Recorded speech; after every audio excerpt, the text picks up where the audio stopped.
नमस्कार, आप देख रहे हैं देश प्रदेश। ठाणे से मैं हूं सोहित मिश्रा और मेरे साथ दिल्ली से जुड़ रहे हैं सौरभ शुक्ला। सबसे पहले खबर जो है महाराष्ट्र की है। जिस तरह से आप एनडीटीवी पर भी लगातार देख रहे हैं, किसानों का मोर्चा जो नासिक से निकला वो फिलहाल ठाणे के वासिंद में है। वहीं पर किसान रुके हुए हैं क्योंकि उन्हें सरकार ने आश्वासन दिया है कि जल्द ही किसानों के लिए कोई बड़ा ऐलान किया जाएगा। हमने देखा कि किस तरह से गुरुवार के दिन जो किसान का एक शिष्टमंडल था वो विधानसभा भी पहुंचा। उन्होंने वहां पर मुख्यमंत्री से बातचीत की और मुख्यमंत्री हो, उप मुख्यमंत्री हो, कृषि मंत्री हो, हर किसी ने आश्वासन दिया है। किसान नेताओं का कहना है कि फिलहाल वो वासिंद में रुकेंगे। अगर सरकार की ओर से जल्दी कोई नियम का ऐलान नहीं किया जाता है तो वो एक बार फिर से मुंबई की तरफ वो अपने मोर्चा को जारी रखेंगे। इस सब के बीच आज महाराष्ट्र के जो मुख्यमंत्री हैं एकनाथ शिंदे, उन्होंने इसका ऐलान किया है और उन्होंने कहा है कि बातचीत के बाद अब सरकार काफ़ी सकारात्मक है।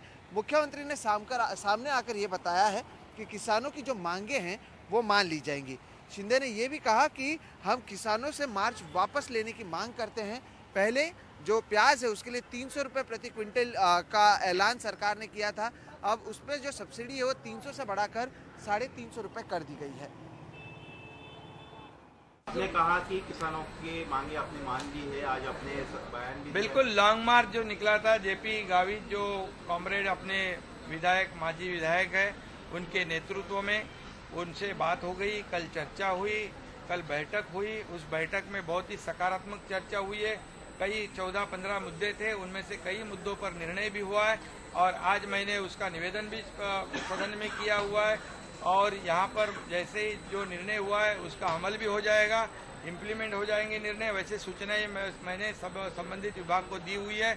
जो निर्णय हुए हैं वो तत्काल लागू हो जाएंगे, ऐसी ऐसी पूरी व्यवस्था की हुई है। और इसलिए जेपी गावित और उनके सहयोगी से मेरा निवेदन है कि ये जो उनका आंदोलन है वो पीछे लिया जाए, ऐसा मेरा उनको आह्वान है। किसानों की परेशानियां इतनी बड़ी हैं कि वो नासिक से मुंबई पैदल आने को तैयार हैं। आज शाम हमने कुछ किसानों से बात की, चाहे वो आदिवासी किसान हो, प्याज के किसान हो, हर कोई परेशान है। किसानों की आखिर दिक्कतें क्या हैं, आइए सुनते हैं।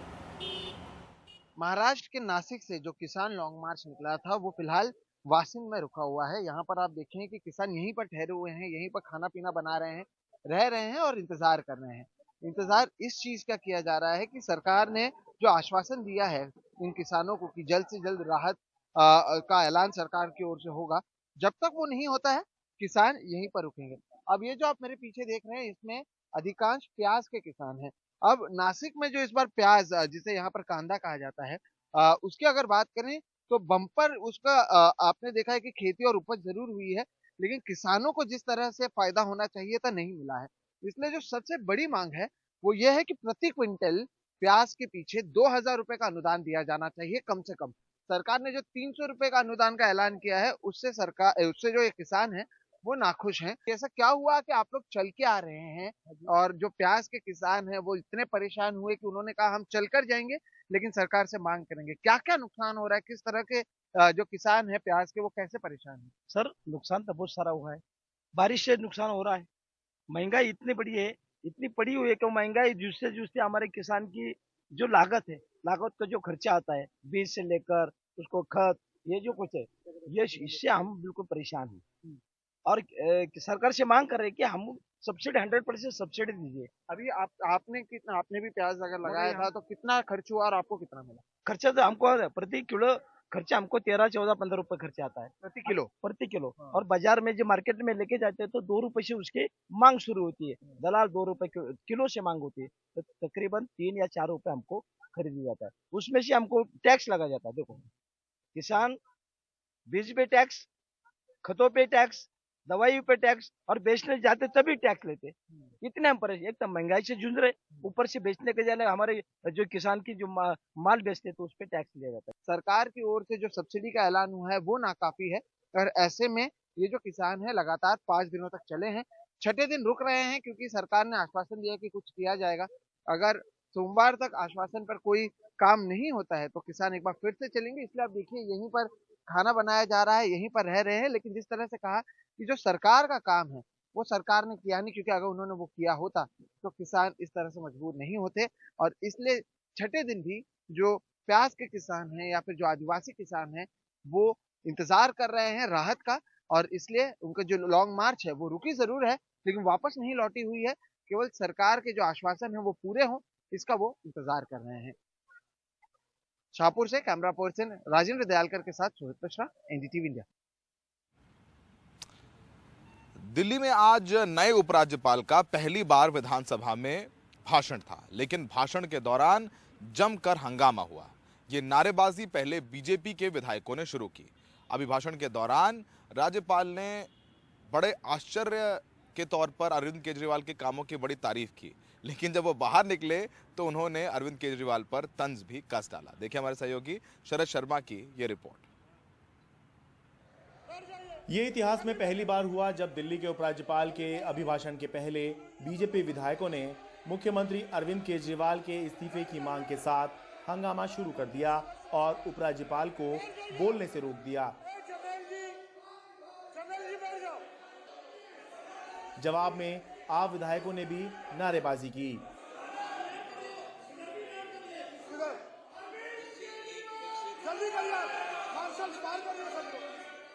विधानसभा अध्यक्ष ने बीजेपी विधायकों को मार्शल आउट किया तो बीजेपी विधायकों ने विधानसभा परिसर में विरोध प्रदर्शन किया। यही नहीं, उपराज्यपाल की गाड़ी का घेराव भी किया। जब ऑनरेबल एलजी ने हाउस को एड्रेस करना शुरू किया, आम आदमी पार्टी के विधायकों ने हमारे राष्ट्रीय नेताओं के बारे में अभद्र टिप्पणी की। हमने उसका विरोध किया। परंपरा के मुताबिक उपराज्यपाल ने अपने अभिभाषण में दिल्ली की केजरीवाल सरकार के कामों की जमकर तारीफ की। शिक्षा की गुणवत्ता में सुधार पर सरकार के बल देने के परिणाम स्वरूप दिल्ली के छात्रों ने शिक्षा के क्षेत्र में बहुत अच्छा प्रदर्शन किया है। शैक्षणिक सत्र 2022 के दौरान स्कूलों ने कक्षा 12वीं और 10वीं में क्रमशः 98% और 97% लाभ पास किया। सदन के अंदर उपराज्यपाल ने सरकार की तारीफ करने की परंपरा को जारी रखा तो सदन के बाहर स्वाभाविकता बरकरार रही। उपराज्यपाल ने केजरीवाल सरकार के साथ रिश्तों को लेकर तंज कसा। देखिए, इसमें कोई शक नहीं है कि पिछले कुछ दिनों में कुछ जो मर्यादाएं होती हैं बोलने की वो टूटी हैं। लेकिन एक बात मैं कहना चाहूँगा, एक पेड़ ने बड़ी खूबसूरत बात कही है हवा के लिए, वो मैं यहाँ पर कहकर आपके सवाल का जवाब दे रहा हूँ कि रोज गिराती है पत्ते मेरे, फिर भी हवाओं से टूटते नहीं रिश्ते मेरे।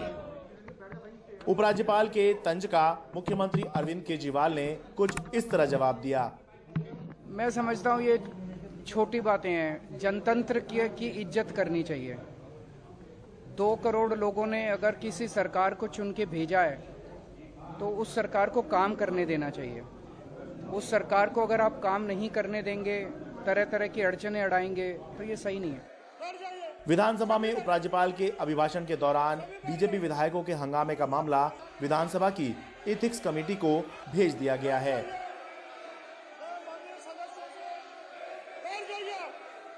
अगर उपराज्यपाल के सामने आम आदमी पार्टी के विधायक हंगामा करते तो एक सामान्य सी बात लगती, लेकिन हंगामा बीजेपी विधायकों ने किया है, इसलिए ये चौंकाने वाली बात है। लेकिन क्योंकि ये चौंकाने वाली बात है इसलिए तो खबर है। दिल्ली से अपने कैमरा सहयोगी राकेश सिंह के साथ मैं Sharad Sharma, NDTV India. Samajwadi party नेता अखिलेश यादव फिलहाल कोलकाता के दौरे पर हैं। इस दौरान उन्होंने बीजेपी पर जमकर निशाना साधा।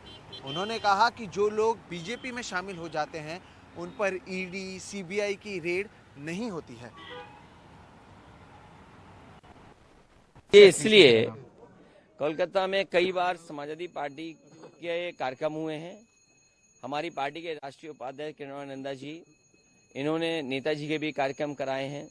आज हम लोगों को भी मौका मिला है और जब कभी भी कोई फैसला यहाँ से लिया है, समाजवादी पार्टी आगे बढ़ी है।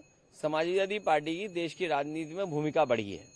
सर आज यहाँ पे अभी आप ममता बनर्जी जी से मिले, उसके बाद बार बार ये सवाल होता है क्योंकि बीते दिनों आप तमिलनाडु भी गए थे, तेलंगाना भी, हर जगह से थर्ड फ्रंट को लेके एक बहुत चर्चा का एक विषय बना हुआ है क्योंकि 2024 इलेक्शन अपकमिंग हो गए। देखिए 2024 के लिए आप थर्ड फ्रंट बोलें, अलायंस बोलें या कोई गठबंधन होगा या क्या नाम दिया जाएगा, सवाल ये नहीं है। सवाल ये है कि आज देश में चरम सीमा पर महंगाई है, हमारा नौजवान भटक रहा है, नौकरी नहीं मिल रही, रोजगार नहीं मिल रहा है, और किसान जिसको ये सपना दिखाया गया था कि आय दोगुनी हो जाएगी, आज किसान बर्बाद हो गया है।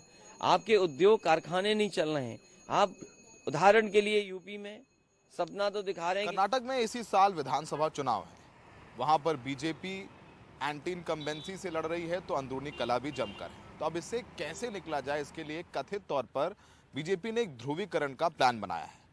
असम के मुख्यमंत्री हिमंता बिस्वा शर्मा ने कर्नाटका में आकर बताया कि कैसे उन्होंने सैकड़ों मदरसे तोड़े। तो वहीं दक्षिण कर्नाटक में विवादास्पद मलाला मस्जिद को लेकर के विश्व हिंदू परिषद ने वहाँ मंदिर बनाने को लेकर के यज्ञ किया। तो उधर हिंदू जागरण समिति अब हलाल मस्जिद के हलाल मीट को लेकर के एक नया आंदोलन शुरू कर रही है। देखिए हमारे सहयोगी निहाल किदवई की ये रिपोर्ट। पहली तस्वीर चिकमंगलुरु की। बीजेपी विधायक कुमारस्वामी को टिकट न देने की मांग को लेकर इतना हंगामा हुआ कि येदियुरप्पा को अपना रोड शो कैंसिल करना पड़ा। दूसरी तस्वीर तुमकुरू के पास कोटेगेरे की है। बैनर लगाने के लिए बीजेपी के कार्यकर्ता आपस में भिड़ गए। और तीसरी तस्वीर पंचमसाली लिंगायत संत जय मृत्युंजय स्वामी की है, जिन्होंने बीजेपी के लिंगायत विधायक बसवन गौड़ पाटिल के साथ येदियुरप्पा और मुख्यमंत्री भोमई के खिलाफ मोर्चा खोल दिया है, लिंगायतों से आरक्षण के मामले पर वादा खिलाफी के आरोप के साथ। हालात बेकाबू होने लगे तो बीजेपी के शीर्ष नेतृत्व ने येदियुरप्पा का दामन दोबारा थामा, लेकिन स्थानीय बीजेपी नेतृत्व को यह रास नहीं आया। सीटी रवि का येदियुरप्पा के खिलाफ दिया गया बयान इसी विद्रोही तेवर का नतीजा है। ऐसे में अब बीजेपी सांप्रदायिक ध्रुवीकरण के रास्ते पर चल पड़ी है। असम के मुख्यमंत्री हेमंता बिस्वा शर्मा कर्नाटक में बता रहे हैं कि किस तरह उन्होंने असम में 600 मदरसों को तोड़वाया।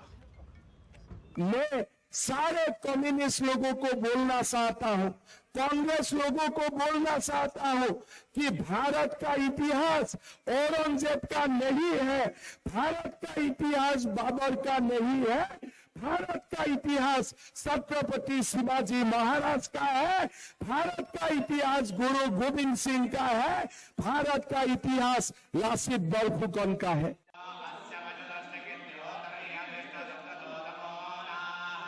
उत्तर कर्नाटक में मुगल बनाम शिवाजी, तो वहीं दक्षिण कर्नाटक में विवादास्पद मलाली मस्जिद की जगह मंदिर बनाने के लिए विश्व हिंदू परिषद का यज्ञ।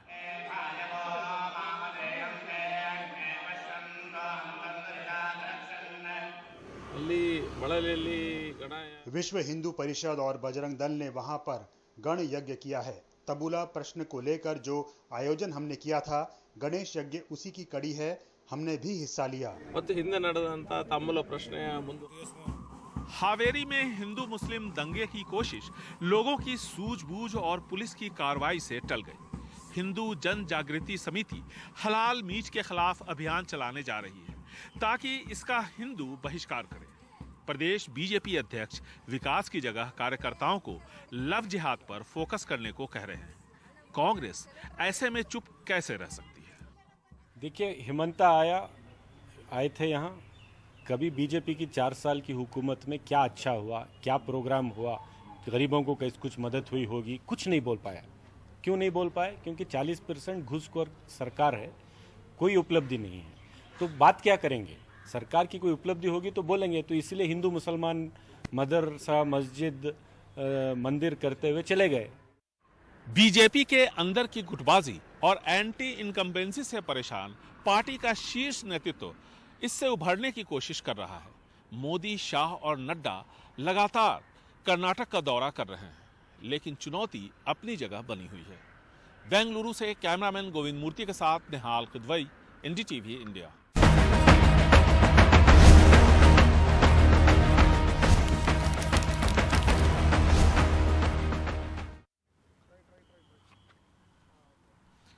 ब्रेक के बाद आपका देश प्रदेश में स्वागत है और हम आपके साथ बने हुए हैं। आज देश के राष्ट्रपति द्रौपदी मुर्मू केरला के दौरे पर थी। वो कोलम जिले पे थी और सड़क के किनारे जब उनका काफिला गुजर रहा था तो वहां पर खड़े बच्चों से मिलने के लिए वो रुक गई। उन्होंने बच्चों को चॉकलेट्स दी और उनके साथ कुछ वक्त भी बिताया। उत्साहित बच्चों को हाथ हिलाते देख पहले राष्ट्रपति ने अचानक राजमार्ग पर अपना काफिला रुकवा लिया था। बच्चे देखकर काफी हैरान रह गए कि राष्ट्रपति मुस्कुराती हुई उनकी ओर बढ़ रही। चॉकलेट बांटने के बाद राष्ट्रपति ने कुछ पल बच्चों के साथ बिताए और फिर उनसे विदा लेते हुए वापस अपने वाहन में सवार हो गए।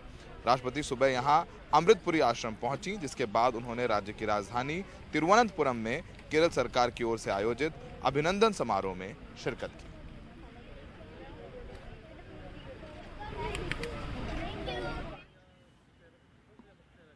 देश प्रदेश में आज के लिए बस इतना ही। देश दुनिया की तमाम खबरों के लिए बने रहिए NDTV इंडिया पर।